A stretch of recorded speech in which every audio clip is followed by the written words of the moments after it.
Thank you for coming. I'm going to present something I've been working, which is actually not finished, but I also want to kind of show the philosophy behind the tooling that we need for building an autonomous world.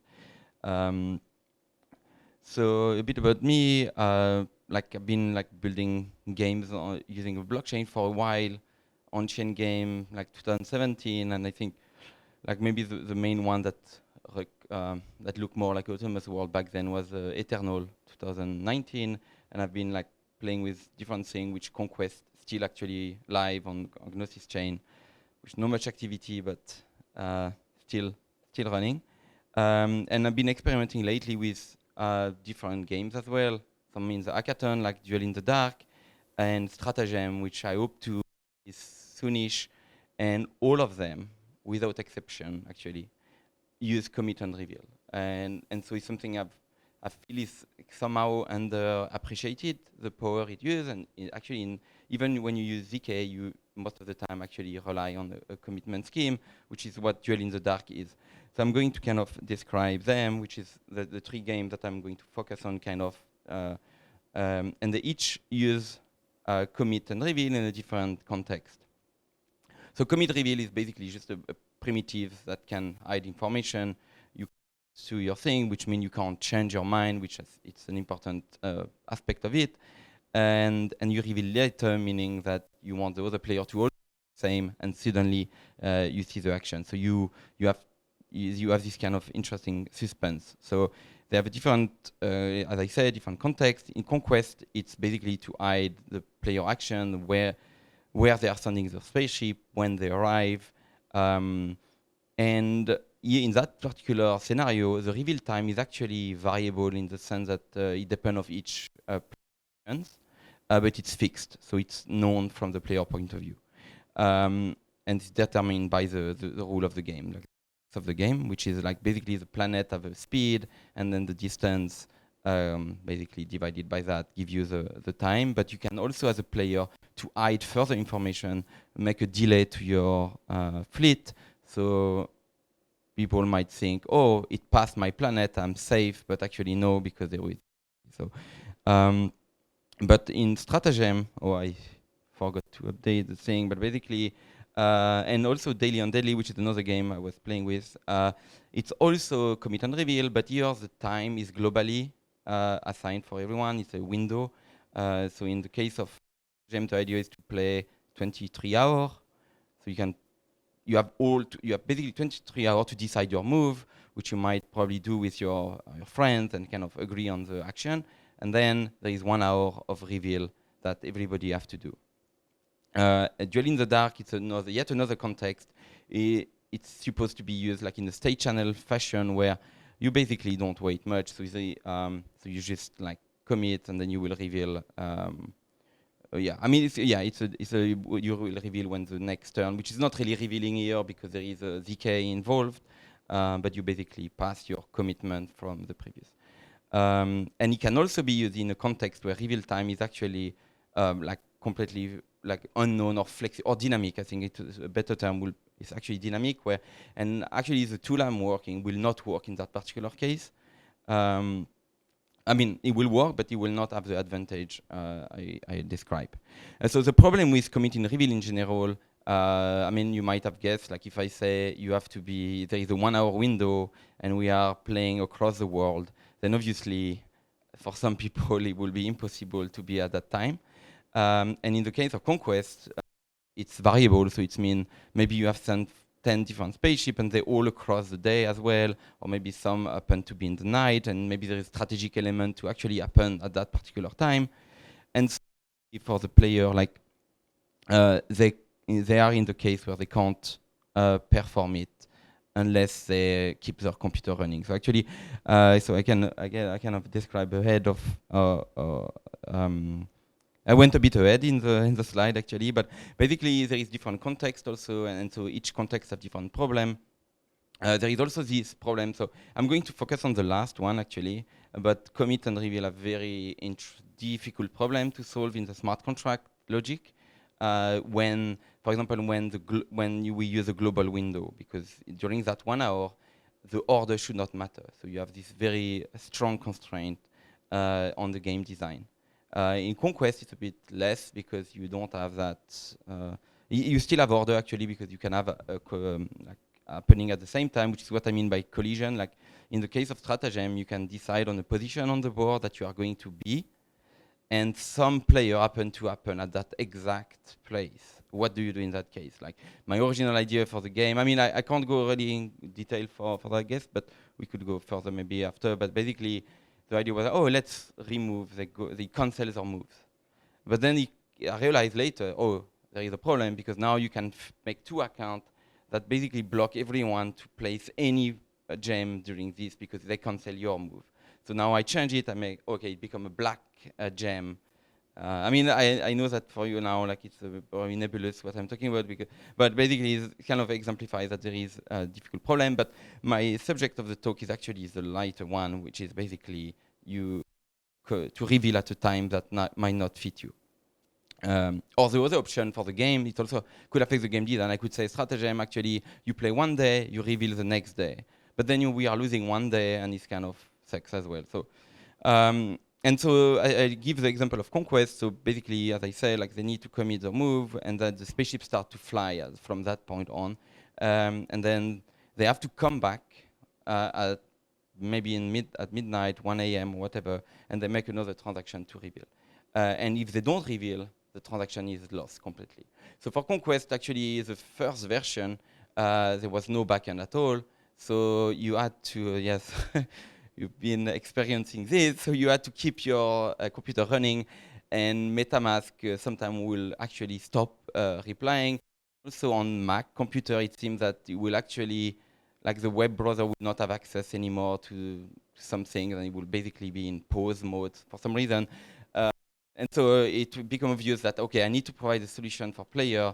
And for me, it was tricky because I want to be responsible. I think that's what the philosophy part of this talk is this idea of responsibility and player choice. I think it's basically we share that when we build autonomous world because they are autonomous. Nobody should have a special role in it. And so the solution was to make an agent service. We call it the agent service, which is basically a backend that basically do meta transaction, but player can set a delay at which point the transaction will be broadcasted.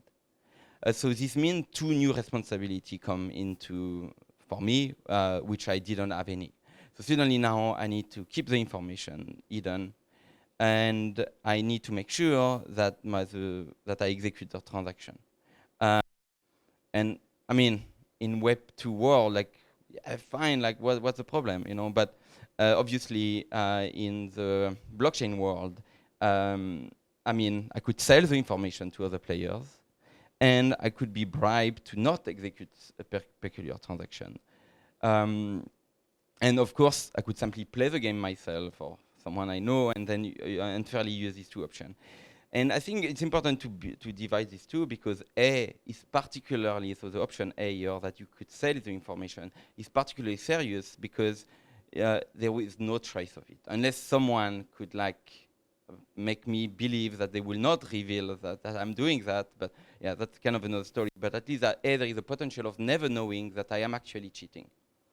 While B, it will be seen. I could do it, be able to see that I am actually not executing this transaction. The thing is that the solution that I'm describing here solve basically A. It solves A, it doesn't solve B. And actually later we could solve B too, and so the solution is called Fused. You can check the QR code. If you see a QR code, it's basically one of the links that make it easier. And it's kind of a modular system as well. I made sure I'm using Grand right now for it. I'm going to describe that in the next. But it's quite modular, so you can swap engine. So I could, for example, use Gelato to actually execute if I wanted to.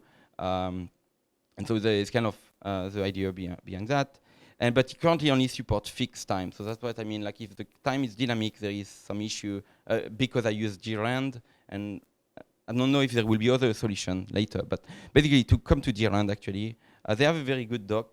If they describe kind of, actually they describe their assumption, they list three, but I think the most relevant one of the assumption here is that if there is a malicious threshold of, I think it's actually very low, I think there is only need 6 people to maliciously collude or to be hacked together, like it happened for Axie, for example. So it's something that can happen, but the problem is that if it happens, it's devastating. It means anybody have access, this person will have access to a future random number, and they will decrypt everything. So it sounds scary, and it's indeed very scary, but the cool thing about our work is that DRAN, the runner of DRAN, actually, there is no reason to give them the encrypted payload. So you have suddenly another party in the space. And I think to maybe discuss this idea of having an alternative to DRAN as well, because you could combine multiple of these networks, and maybe some company in the autonomous world might want to do that, to give a aid, because right now it's run by Cloudflare, I don't know what, like big player that might form the same clique if you look in the detail, who is their investor, etc. So anyway, so the idea with Fuse is that the player encrypts the payload, so locally, DRAN a key. And then it sends the payload, the encrypted payload, to Fuse, which of course can be run by anyone actually, and by themselves too, if they don't trust the host provider, for example, or like the DigitalOcean or whatever. And Fuse doesn't need to keep doesn't need to reveal, so it keeps secret. So it means, as I said, DRAN doesn't know it, and then he can decrypt. And then he needs to broadcast the transaction. So that's where he doesn't solve option B, mean he can choose to not. So yeah, I've been kind of describing here now, but basically, so the reason why it's an acceptable solution is kind of already described along the way. And it's kind of a bit where like the philosophy part comic, like we are building things where each project should have zero responsibilities and players should have complete choice. I think that 2 things, probably there is more, but at least, so they should be able to choose their wallet. If they want to use a centralized wallet, it's up to them. If they want to use the centralized MetaMask Infura node, like it's up to them. But they need to have choice to not do that. And they can even have their own game front end if they want to. And so the ultimate criteria for me, like, is your game really like permissionless and or trustless in that case, is like, can the project creator play the game themselves fairly? And I make in parentheses here the fact that, of course, if you know the game, you know some knowledge. Fine, because people can catch up. So I will say it's still fair if you use your skill that you learn by building the game against the other players.